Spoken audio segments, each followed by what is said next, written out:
जी बिल्कुल। पाकिस्तान और इंडिया के दरमियान जब भी कशीदगी होती है तो वहाँ जो इंडिया में जो अक़लियत और उसके साथ साथ जो मुसलमान हैं उन पर एक तशद्दुद का जो सिलसिला है वो शुरू हो जाता है। मेरे साथ जो ज्ञानी रंजीत सिंह हैं वो मौजूद हैं, इनसे बात करते हैं कि वो जो मौजूदा कशीदगी है इस पर क्या कहते हैं और पाकिस्तान के लिए, अफवाज पाकिस्तान के लिए इनके दिल में क्या पैगाम है।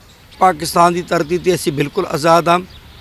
साढ़े जिन्ने भी धर्म निभाए जाते हैं, साढ़े कोई भी गुरपुरब होंदे हैं, कोई भी दिहाड़े होंदे हैं, असीं आज़ादाना तौर पर बड़े प्रेम राहीं आपां करदे हैं। जे मस्जिद विच 2 स्पीकर लगे हैं तो मेरे 4 लगे हैं। पिछले कई वरियां तो जो भी प्रोपोगंडे चल रहे हैं पर पाकिस्तान की धरती ते मुहब्बतां और वध जांदियां हैं, घटदियां नहीं हैं।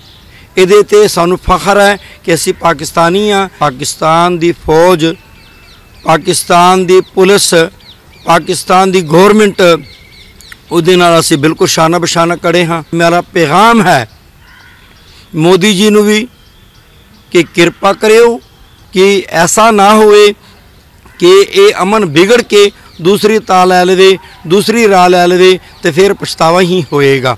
पाकिस्तान में जो अक़लियत हैं तमाम, उनका भी जो दिल है वो पाकिस्तानियों के साथ धड़कता है और उनका यही पैगाम है कि अगर जंग की सूरत-ए-हाल होती है तो हमारा जो खून का आखिरी कतरा है वो इस वतन के लिए कुर्बान है और हम अपनी अफवाज पाकिस्तान के साथ खड़े हैं, उनके शाना बशाना खड़े हैं।